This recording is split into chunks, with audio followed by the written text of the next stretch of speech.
It is 1836, and anchored off the coast of Barroas, Perak, a small rented boat is rocking in the ocean. Aboard that boat is a sick, stranded king, reduced to waiting like forgotten cargo. This is Sultan Ahmed Tajuddin Halim Shah. He is the rightful ruler of the sovereign state of Kedah. This illuminated manuscript is a letter he wrote to the British official Lord Auckland. It opens with sweeping diplomatic praise for his just and wise friend. But beneath that polite ink, the document is a desperate plea. The Sultan is furious. So how exactly did the monarch of a Malayan state end up trapped at sea, effectively held hostage by the very empire that swore a treaty to protect him? The crisis in Kedah started over something as mundane as grain. Siamese forces arrived at the borders claiming they were simply on a trade mission to buy rice. The commerce was a cover. The trade deal instantly turned into a military ambush, where the Sultan's ministers were tricked, captured, and killed. Realizing this was an undeclared war, the Sultan abandoned his throne immediately and fled south to Perai. Expanding powers often bypass international warnings by wearing the mask of a merchant. A routine trade request becomes a weapon, allowing an invading force to cross borders without raising a single alarm. Seeking refuge in nearby Penang, the Sultan turned to the British. He expected their military backing, relying on a formal mutual defense treaty they had previously signed with his father. What followed was a prolonged psychological agony. British officials offered continuous verbal assurances of their protection, yet they deployed absolutely zero soldiers, ships, or logistical aid.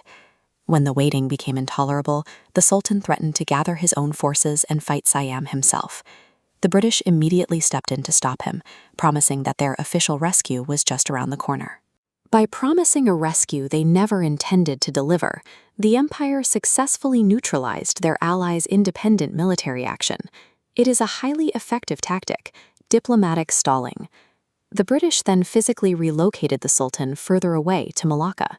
In this new jurisdiction, his family was quickly downgraded from royal allies to legal nuisances, suddenly facing local lawsuits and police warrants. This chart visualizes the abrupt end of his financial lifeline. The Sultan was entitled to an essential royal allowance of 833 rials. As you can see, for 6 straight months, that payment dropped to zero. In a final attempt to regain his independence, he scraped together 450 rials to rent a ship to Delhi. Right before departure, his cargo was unceremoniously removed, and the ship was inexplicably repossessed by the authorities. Bureaucratic suffocation and calculated economic starvation achieved the same result as an assassination, effectively erasing a king from the political map without firing a single shot. Which brings us back to that rocking, rented boat in 1836. The Sultan is out of money, his family is scattered, and his physical health is failing him. Too sick to travel further himself, he is forced to hand that letter to a representative. It is a final, desperate plea to Lord Auckland to honor the old treaties and restore his stolen kingdom. The British weaponized stalled negotiations and missing funds to exhaust the Sultan into submission, making silence a core strategic tool of the colonial office. The 1836 letter serves as a historical indictment, documenting how empires maintain control through the systematic use of false hope and broken promises.